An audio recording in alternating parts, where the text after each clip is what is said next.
first up, we have a fail. Thought we'd just start with some bad news here. Yeah. This is an article from Forbes. Better.com CEO who fired employees during a one-way Zoom call says he squandered $200 million. This just started crazy and just kept going downhill as you keep reading this headline. Yeah. So he fires everyone on a Zoom call that's just a one-way street and lets them know that he squandered $200 million and you're now unemployed. Yeah.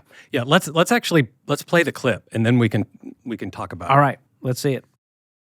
This isn't news that you're going to want to hear, but ultimately it was my decision, and I wanted you to hear from me.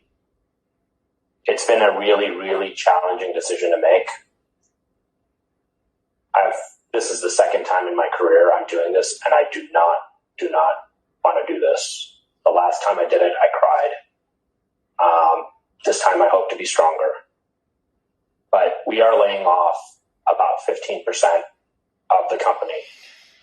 If you're on this call, you are part of the unlucky group being laid off. Okay. Yes.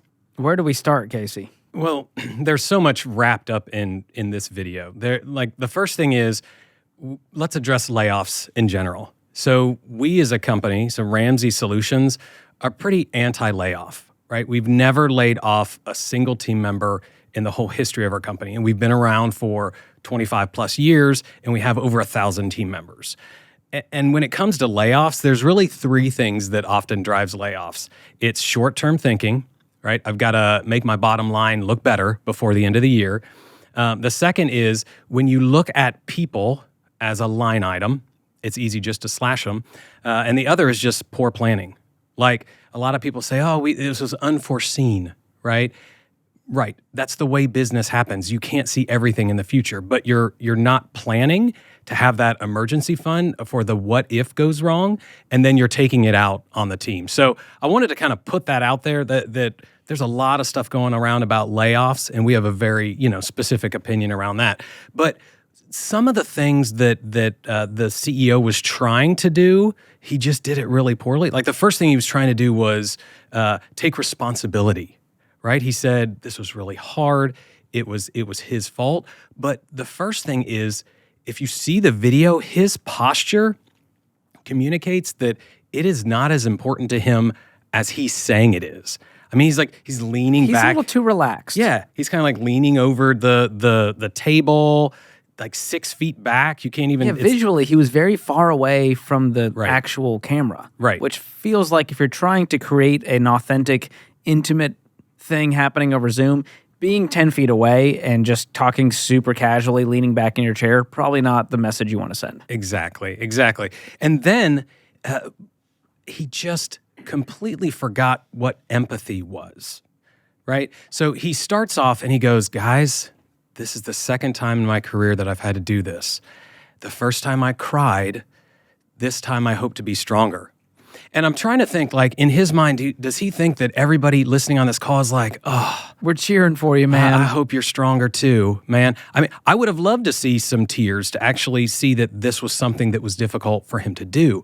But the problem is that he was focusing on his feelings and emotions, not the feelings of the people that are getting laid off on this call, right? It's not a big deal to have emotions. There's another guy. Have you heard of the crying CEO on LinkedIn? Oh, yeah. So this guy, he was a startup, and he had to fire 2 people. And it really affected him in a major way, and to the point where he cried. And that's great. I'm glad that people are feeling emotions. But what he did was he took a picture of it, tears running down his face, and then posted it on his LinkedIn and said, "This is the most vulnerable post I've ever done. It was so hard to do this. I'm wrecked." And he just got roasted. And it wasn't because he cried, and it wasn't because he had emotions. It was because he made it all about him, and it wasn't about the people. Yeah. It feels like, when I was in high school and a girl breaks up with you, and you're supposed to be the one who's sad, right? But then, like, she's crying, and she's like, this is really hard for me. And then, like, you're consoling her, and you're just confused. Right. That's kind of what this feels like. if you get to keep your job as the CEO, you can't be the saddest one in the room when everyone else just lost theirs. Exactly. And so you kind of have to read the digital room there. But there's a lot of poor communication here, a lot of false humility that no one on the Zoom call is buying. No one believed this guy. Poor team connection.